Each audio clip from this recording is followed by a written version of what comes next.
Still sane, exiles? After the longest break between new leagues in Path of Exile history, Secrets of the Atlas came with a vengeance. For longtime players, the return of Zana has been anticipated, hoped for, but uncertain. To finally see Zana again, and in PoE 1 rather than 2, is practically a miracle. For newer players, don't worry, I will give a condensed explanation of Zana and her history so you can better understand why your friend started crying when they saw a red-haired lady.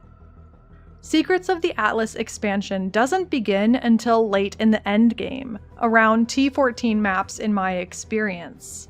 Some players may never start this story. By chance in a T14 plus map, you run into a man standing next to a concentrated ball of white threads, the center of which is a pulsating tear in reality.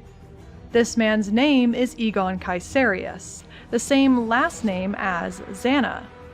When you speak to Eagon, he says the tear is a sort of gateway to different realities within the Atlas.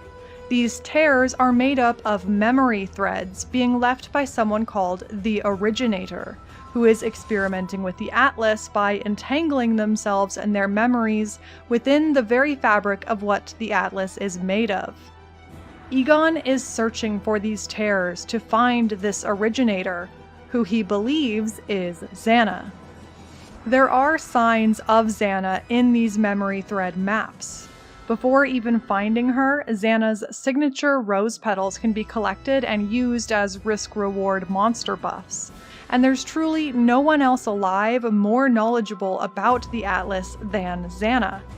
As we'll discuss, Zana has manipulated the Atlas before, but her motives in Secrets of the Atlas are not yet clear, and will not be clear until the story arc concludes, which it does not in this expansion. That's not to say there isn't plenty to discuss, but the biggest mysteries remain. As Zana writes, some truths unravel more than they reveal. What is Zana doing? Who is Eagon, really? And how am I supposed to stay sane when Zana still won't talk to me? Before we revisit Zana's history, let's discuss the new character, Eagon Caeserius. He claims to be Zana's half-brother, a bastard of her father Valdo Caeserius, who grew up away from Zana and Valdo with a family who treated him like a little prince. He did not grow up knowing he was a Caeserius. In fact, he says it took me years to fully unravel that I was a Caeserius. You may look at me and think, auburn hair, gifted, eloquent, and well-dressed. How obvious! But the person you see before you and the one that grew up with a silver spoon in his mouth are quite different people. Discovering his identity was happenstance. He heard a maid humming a tune and asked her what song it was. She replied it was one of Valdo's favorites. Eagon wondered why would this woman know such a man's favorite melodies. When he pressed for more information from her and the family, the maid was fired and he was shunned from asking such questions. Regarding the hair color making it obvious he is a Caeserius, compared to the vibrant crimson of Valdo and Zana, his hair is barely orange. But he certainly has the verbose vocabulary of someone who believes themselves highly intelligent. To his credit, he did find Zana's memory threads and understands how to follow them through the Atlas. As an adult, Eagon studied Valdo's works, determined to live up to the brilliant mind he had inherited, to exceed his own potential, and perhaps Valdo's potential as well. He describes himself as a self-made explorer of the Atlas. What I lack in sheer strength, I make up for with Caeserius wit and arrogance. And he certainly is arrogant. After defeating the third pinnacle boss, Eagon is finally able to question Zana. We get to witness this conversation, although Zana does not address us. She urges Eagon to stop pursuing her, and that she is attempting to destroy the Atlas. More on Zana's motives later, but the bombshell for Eagon is that Zana tells him that she is not his sister, but that he means much to her, more than you could ever know. This information sends Eagon into a spiral. He does not understand why she needs to destroy the Atlas, and he does not know who he truly is. In my opinion, that I've seen echoed online, Eagon is really one of two characters we already know from Zana's past. Either her father, Valdo, or her lover, Sirus. So, let's discuss her story, as that will help us determine the most likely candidate. Zana is, in my opinion, the most compelling character in Path of Exile. She was introduced in 2014 alongside the Forsaken Masters, a group of NPCs who had daily missions for you that were variable in quality. Zana has always been the master of maps, for a time even spawning while you were already in a map to offer you another map. Her role as master cartographer expanded over the years, as well as her storyline. She was directly involved with endgame content up until Siege of the Atlas expansion in 2022. I did not start playing until 2016, so I'm not sure how much of Zana's story was revealed before then, but I started playing during the Atlas of Worlds expansion, which introduced the Shaper. In that expansion, we learned that Zana's interest and expertise in maps and the Atlas started because her own father, Eagon Caeserius, studied them.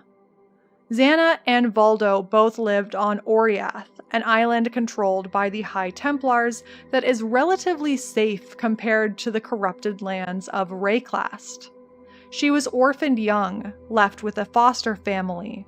Her mother died shortly after she was born, and her father disappeared a few years later. Her knowledge of the Atlas comes partly from studying Valdo's work. We learn that her father, Valdo, has been trapped for decades in the Atlas, and has become the Shaper, an entity that is twisting the maps of the Atlas. Before it is confirmed that her father is the Shaper, Zana suspected this truth. She did not keep her suspicions from us to protect herself, but to ensure we would be willing to help her stop him. She noticed the realms of the Atlas changed, twisted in a way that betrays their true origin. They must be formulated by a sentient mind, a designer or architect. Zana is not one to shy away from difficult choices. She has been searching for Valdo since she was a child, but what he has become requires that he must be stopped. When we fight the Shaper, Zana tries to reason with him, but only once he is defeated does he have a moment of clarity and recognition. In the next expansion, War for the Atlas, we learn the Shaper was trying to fight an eldritch avatar of decay, known as the Elder, and prevent it from entering Rayclast. This Elder has been feeding on her father's memories, hence Valdo's transformation, but Zana hopes that if we locate memory fragments, we could restore his mind and free him from this nightmare. Through Valdo's memory fragments, we learn that Valdo disappeared into the Atlas on purpose to stop the Elder. Valdo had been hired by High Templar Venarius to restore a broken map device. Although the Templars publicly despise thaumaturgy, there is a long list of Templars who secretly studied and used it. Valdo fell asleep near the device and woke up in another realm, where he met an entity called the Shade. This entity taught Valdo the ways of shaping within this realm, what it called the Dreamlands. Shaping was even more powerful than thaumaturgy. The ability to create objects from one's mind alone, and not only that, to take those created objects back into the real world. It's a long and interesting story, but to really concisely summarize, the Shade was actually the Elder, who had been trapped within these dreamlands by the Watchers of Decay thousands of years ago. This map device had been purposefully broken to prevent anyone from doing what Valdo just did. Venarius caught wind that Valdo had made progress on the map device, but Valdo would not tell Venarius what he found.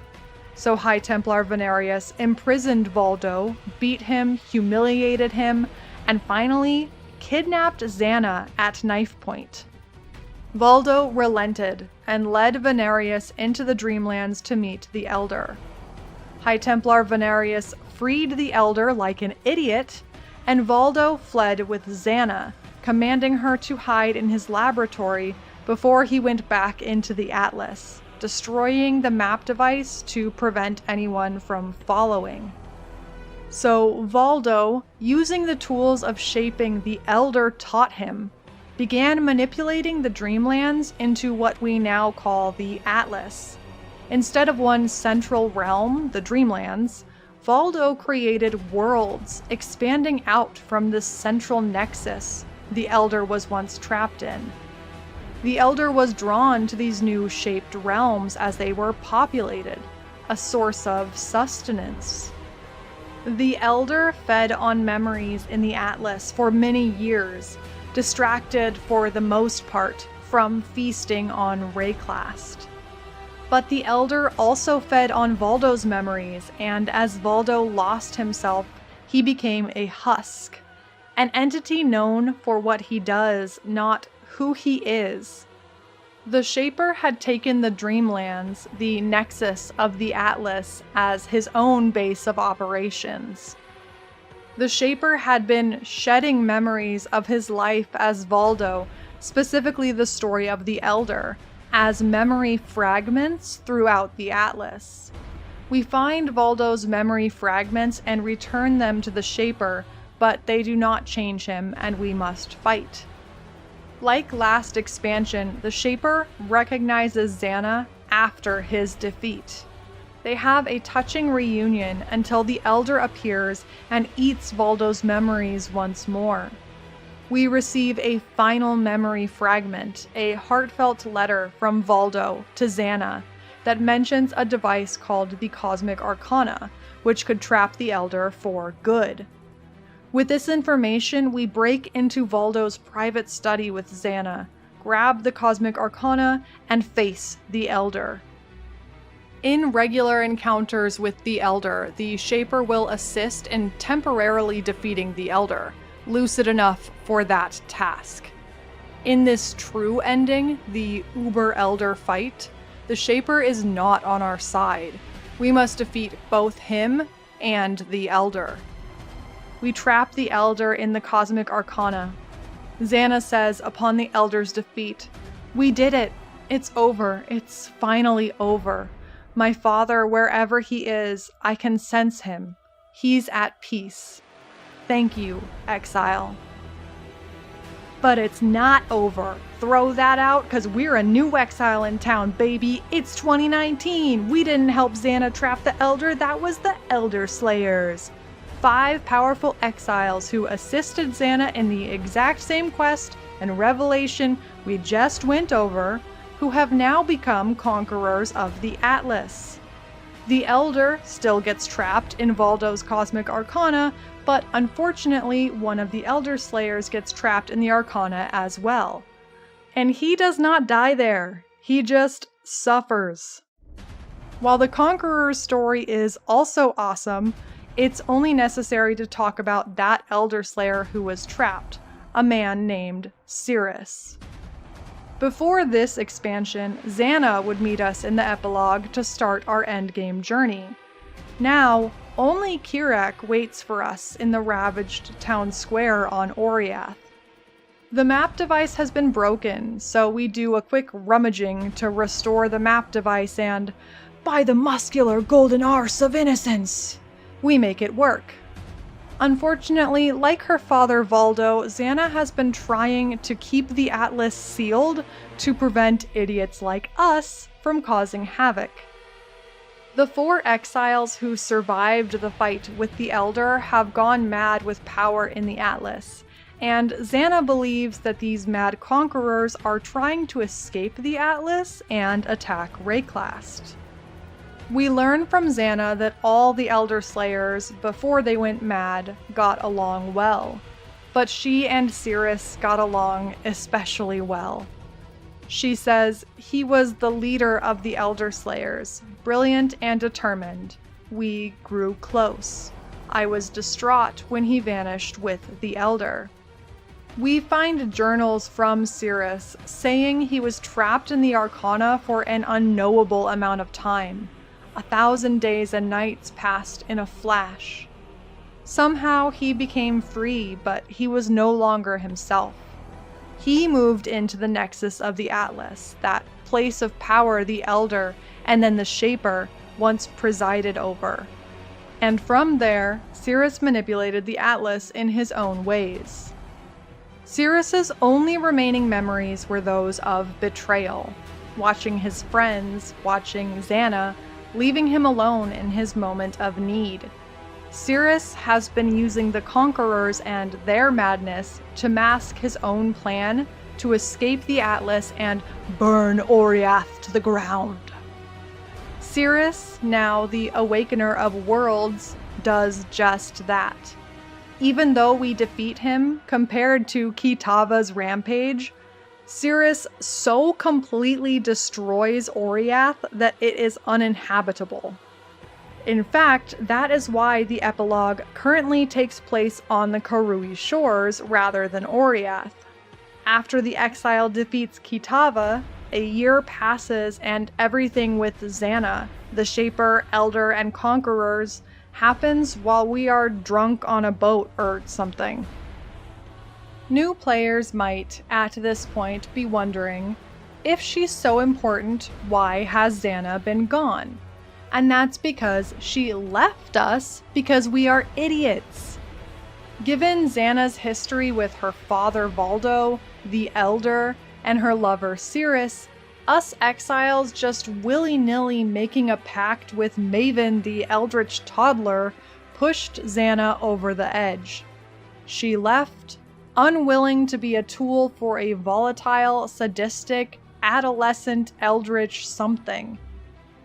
By the time the Searing Exarch and Eater of Worlds appear, Zana is long gone.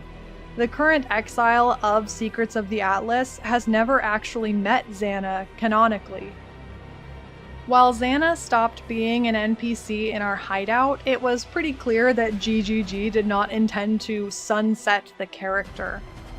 Zana has a history with exiles and the Atlas that is ripe for vengeance. Us exiles have continued to muck about in the Atlas, playing referee in an Eldritch territory war. All the while, there have been clues that Zana is still doing her own research in the Atlas, just now in secret. Secrets of the Atlas. These clues were in Trials of the Ancestors League, in Hinakora's Future Past Prophecies, or in Settlers, where Isla wrote to Zana about her own tampering with the King's March map devices and runes. Finally, we see what Zana has been doing, even if we don't yet understand how or why. Zana is manifesting memories of herself and her father, twisting these negative memories into new, fearsome pinnacle bosses. We exiles know one thing for certain. We're gonna kill bosses. There are 3 main memories of Zana and Valdo that become these pinnacle bosses. Leading up to each memory is also a mini-boss, a warped version of an influential figure in Zana's life. So I'll describe the whole experience for each memory thread. The first thread is the moment of loneliness. The mini-boss here is the Neglected Flame, a reimagination of Sirus after he became the Awakener of Worlds. As we approach the boss arena, Eagon says, "Sweet sister, tormented by your own creation in this horrid prison of your mind. Do what you must, exile, save her, but know this, you must be..." We never find out what we must be, but we fight Sirus, whose last words reiterate that he is a recreation of Zana's perception and guilt. You left me there, Zana, centuries alone in the Atlas. Put a pin in the idea that Eagon considers this fight Zana's creation. Eagon uses the memory kernel to lead us to the first real boss fight, the incarnation of neglect. Here we see Zana's childhood memory playing out. Child Zana watches Valdo tinkering at the map device, and she tugs at his sleeve, remarking on the beauty of the map device. Valdo tells her, "Not now," and then morphs into a reimagined elder-like creature. During this boss fight, the adult Zana floats above the arena near where the childhood memory took place. She looks different here. She has the same red hair, but her outfit is different. Her eyes are covered by some device, and most importantly, she is floating. Perhaps she's suspended by the threads with which she weaves this distorted memory.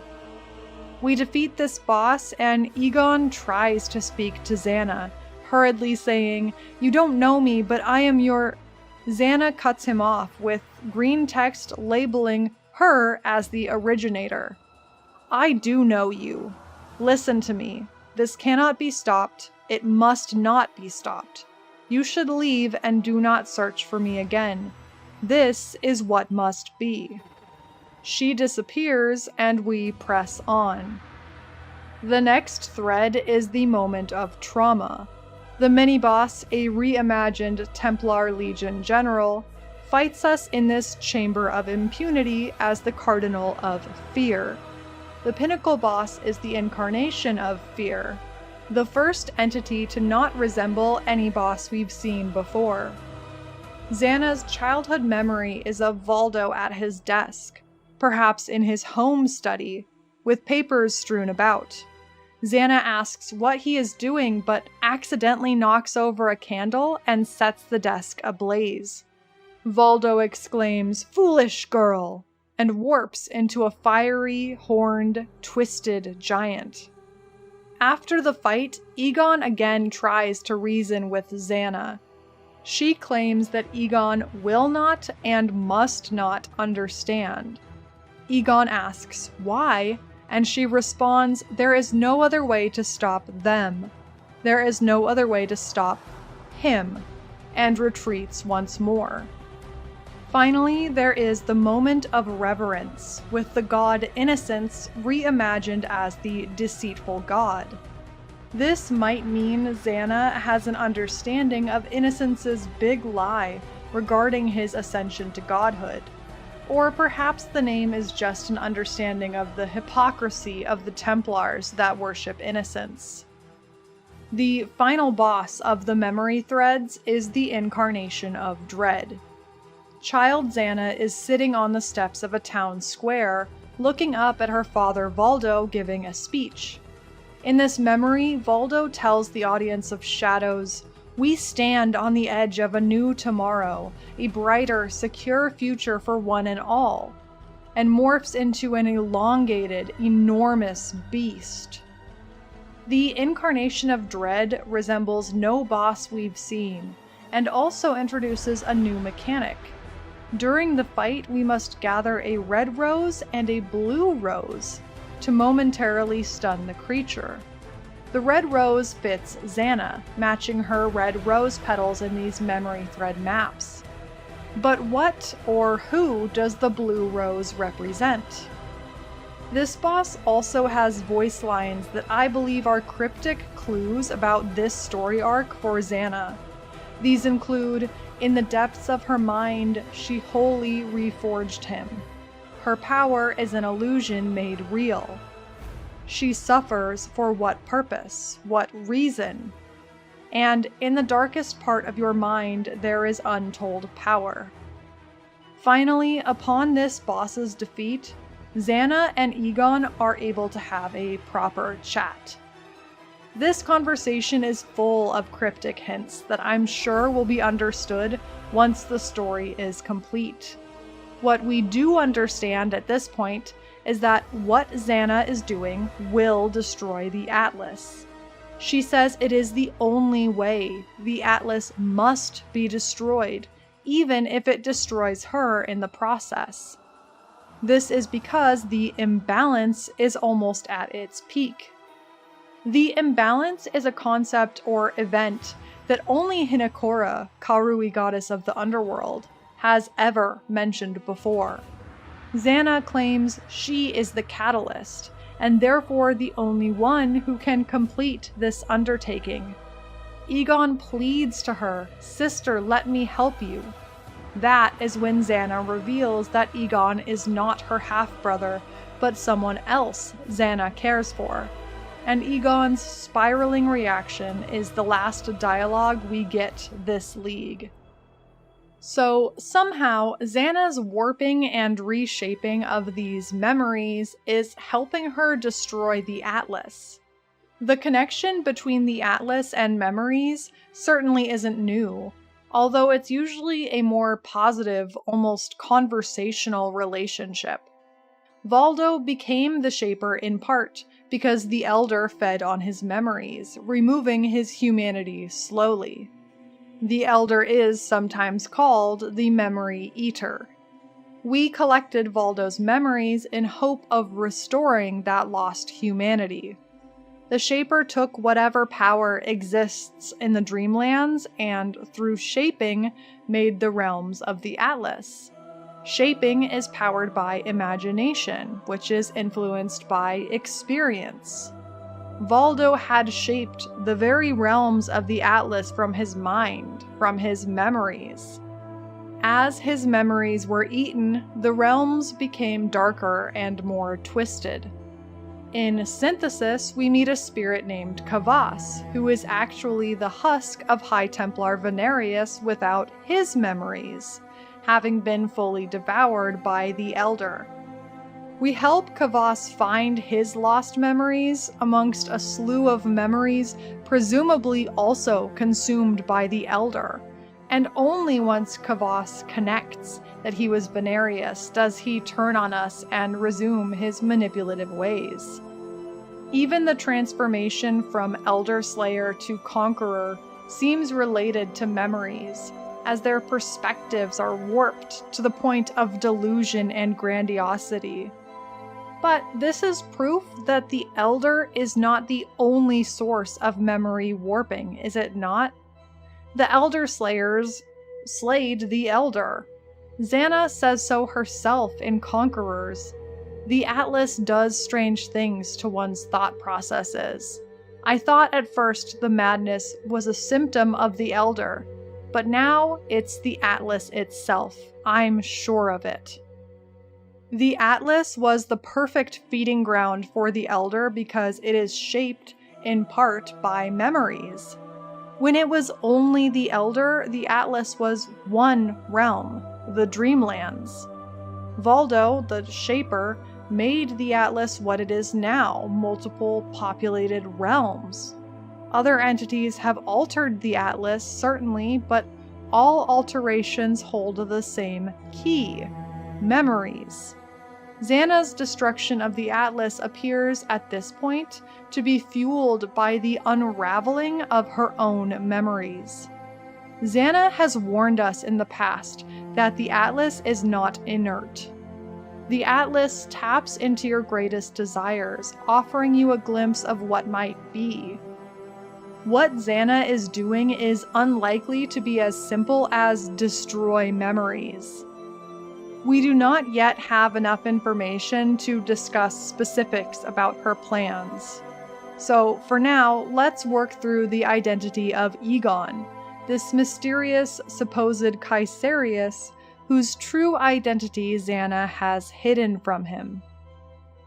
As mentioned at the beginning of this video, Eagon is almost certainly either Sirus or Valdo. We find environmental lore called aberrations in memory thread maps. These aberrations read like journals, memories one might say. But they are all titled aberration, which means something unusual, a deviation from the norm. This indicates that they are not intentionally written and, in some way, not welcome. In one aberration, Zana writes, "The odds against success were beyond measure, and yet somehow it worked. I set the threads in motion across time and space, and intervened before the timeline that would have consumed him began to take shape. What he remembers, what he believes is enough. He lives untethered to the Atlas, unburdened by what came before or after. It was the only way to save him, and perhaps the only way to save us all." This particular text is absolutely about Eagon. It tells us two things. One, Zana has replaced Eagon's original memories with a false history. So any of his memories regarding his patron family or his heritage are questionable. And two, she has done this to Eagon because at some point, the real Eagon was tethered to the Atlas and burdened by what came before and after. This second bit can be applied to either Valdo or Sirus. Valdo was trapped in the Atlas and became the Shaper. Sirus was trapped in the Cosmic Arcana with the Elder within the Atlas and became the Awakener of Worlds. Both were tethered to the Atlas, and both became violent threats that could not be saved. Without further ado, let's analyze our Eagon candidates. I'll go through the cons and then the pros for why each man might be Eagon. The less likely possibility, in my opinion, is that Eagon is Sirus. The cons. First and least seriously, it would be weird for Zana to change her lover's backstory to being her half-brother.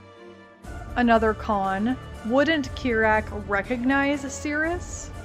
It's not completely clear if Kirak actually met Sirus before his transformation, but he knows of him and saw him in his Awakener form.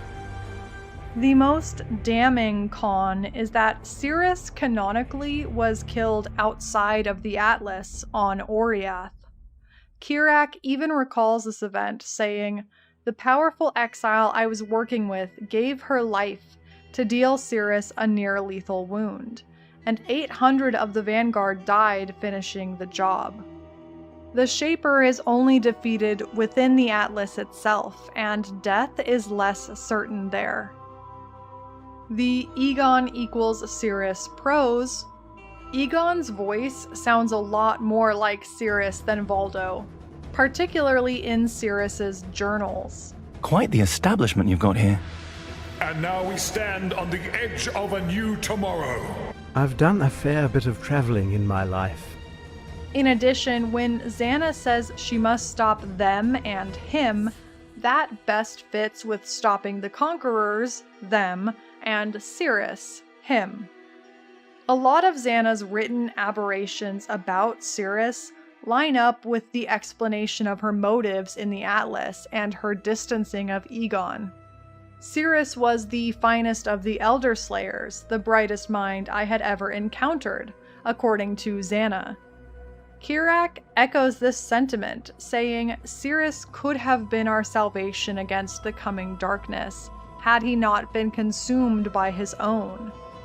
Although boastful, Eagon has certainly proven he is smart, and capable enough to track Zana in the Atlas, to her surprise. In a different aberration, she writes, "I believed I had set enough safeguards to prevent him from following. More fool I to underestimate one such as him. That he came so far, that he reached so deep into the Atlas, perhaps it was inevitable." Sirus did not have a lot of time with Zana, which could explain her surprise at his abilities. Sirus had much unrealized potential. Zana's first text continues, "Over time, the Atlas took hold of Sirus. His transformation was not merely of flesh, but of purpose. twisted into something unrecognizable. This certainly matches Zana's description of Eagon's real identity being tethered to the Atlas. Perhaps most compellingly, she writes as if Sirus's transformation was the catalyst for her current work destroying the Atlas. What happened to Sirus must never happen again. No more will be lost. No more pain. It is why my work with the Atlas remains not only vital, but necessary. Sirus was a bigger threat to Rayclast than the Shaper ever was. He escaped and literally destroyed Oriath, making it uninhabitable, killing hundreds if not thousands. Zana creating a timeline that prevents Sirus from becoming the Awakener makes sense. There is better evidence suggesting that Eagon is actually Valdo, and might even be the real Originator instead of Zana. Some cons to Eagon equals Valdo. Eagon's hair isn't really that red. In previous iterations of Valdo, his hair is bright crimson, just like Zana. Although, in the Incarnation of Fear cutscene, Valdo's is a bit more orange. Still, Eagon's hair is copper at best. As mentioned, Valdo as Shaper is less of a threat than Sirus as Awakener, and Eagon sounds more like Sirus than any Valdo we hear. And we get to hear Valdo in Zana's memories and in Valdo's own aberration texts. Eagon also seems a bit too young to be Valdo, unless Zana time traveled, not just to alter the timeline, but to kidnap Valdo and put him in a different time. Zana says she set the threads in motion across time and space and intervened before the timeline that would have consumed him began to take shape. This implies she changed something in the past. But moving an entire person in time is a bit different than, say, stopping someone from repairing Venarius's map device. Still, there are many pros to this theory. Sirus the Awakener is only shown in Zana's memory as a mini-boss, whereas Valdo is front and center in every memory Zana is reshaping. He is part of the recreation. But more importantly, Valdo's aberration texts appear before each of these pinnacle boss fights. The first Valdo aberration we find acknowledges himself becoming the Shaper, and his writing parallels Zana's own words. Valdo writes, My journey was not without faults. Whatever I have become, whatever I became, is now laid bare. Zana writes, He lives untethered to the Atlas, unburdened by what came before or after. Valdo's reflections upon his life, raising Zana, working with the Templars, becoming the Shaper, manifest in these memories the same as Zana's. And Eagon tends to reframe each memory we see of Zana and Valdo to give grace to Valdo, almost defending him. When Valdo lashes out at Zana's clumsiness in Incarnation of Fear, Eagon says, an innocent moment between parent and child, distorted by the chaotic nature of the Atlas. Or in Incarnation of Dread he says, significant memories for a child, but a drop in a pool of insignificance to someone grown, everything a matter of perspective. Is it not strange for Eagon, supposed son of Valdo, to call Valdo's speech insignificant? Eagon is not a public figure who would have a reason to personally consider such moments mundane. If these are Valdo's memories Zana is reshaping, that could explain Eagon's apparent insight. It might also explain why Eagon is able to track them, although it doesn't explain why Sirus the Awakener appears as a mini-boss. That's a solely Zana memory. one Eagon believes is Zana's own creation. Eagon being Valdo also explains Eagon's fabricated backstory. Zana placed Eagon with a foster family, either literally or with false memories. Zana was fostered and treated terribly. Perhaps that's why Eagon's foster family was the complete opposite, treating him so kindly, like a patron. It would also explain why the maid was fired for letting slip about something being Valdo's favorite. Zana could be paying off this family to raise Eagon, but never let him know his true identity. Some suggest this means Eagon is the child of Zana and Sirus, but that would require as much, if not more, timeline manipulation than retrieving Valdo from the past. And we have no evidence that this child became tethered to the Atlas, like Valdo or Sirus did. Also, when would Zana have time to have a kid? Be so for real. Anyway, looking back at Zana's quote about being surprised how far Eagon got in the Atlas, it also fits if Eagon is Valdo. And Zana saying, "A part of me cannot help but feel proud," feels more familial than romantic. In Conqueror's League, Zana describes how each Elder Slayer left the group. Recounting Veritania's exit, Zana says, "She accused me of using the mysteries of the Atlas as a drug to distract myself from the loss of my father." Zana has always hoped and tried to save her father. Stopping Valdo from becoming the Shaper of the Atlas would also prevent most future Atlas events, including Sirus becoming the Awakener. The Elder might even remain trapped within the Dreamlands, bound by the Starforge blade. If Valdo never restored that map device and was stripped of all knowledge of the Atlas and his future, maybe that would destroy the Atlas. Perhaps the them to be stopped are the eldritch beings which flock to the Atlas, and the him is Valdo. To me, the most compelling point for Eagon equals Valdo actually happens outside of the game. In GGG's forum post about the lore development of Secrets of the Atlas, the post is titled, "Who is the Originator?" It's easy to take at face value that Zana is the Originator. In fact, the green text in the game demands you do so. But Kane finishes the post by writing, "Hang on, who is the Originator again? It is Zana, right?" We are getting bonked over the head to consider this question. And the only other person who could possibly be the originator of these memories is Valdo.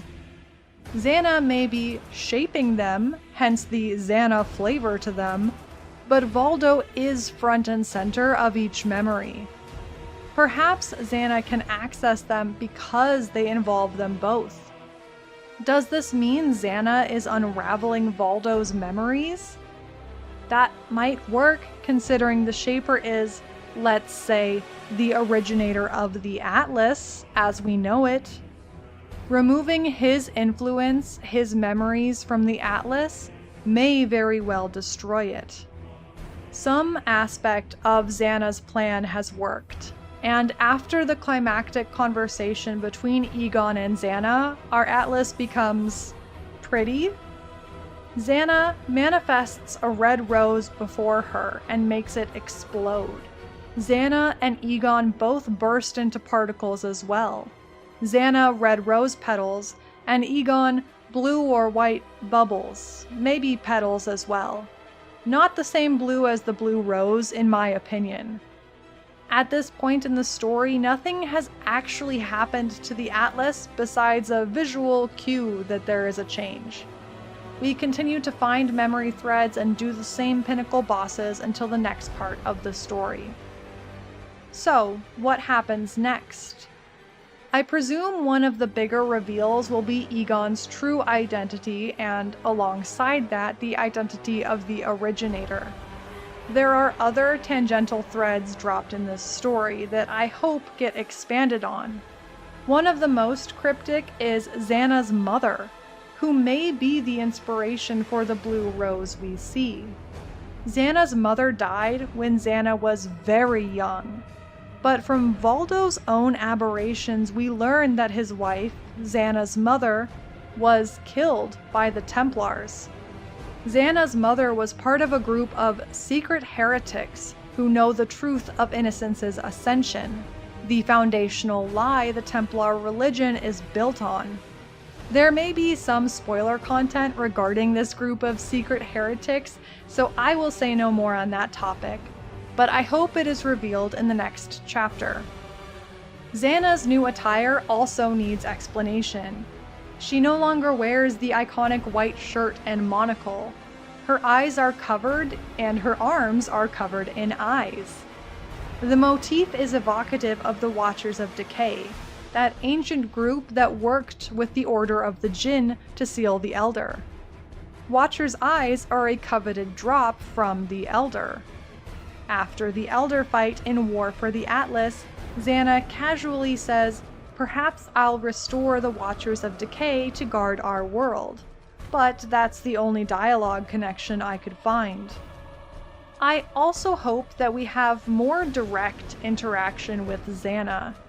While she is taking the actions I'd expect, destroying the Atlas to prevent the invitation of more eldritch beings and the destruction of more parts of Rayclast, I don't want Zana to end up being a boss we only hear in green text.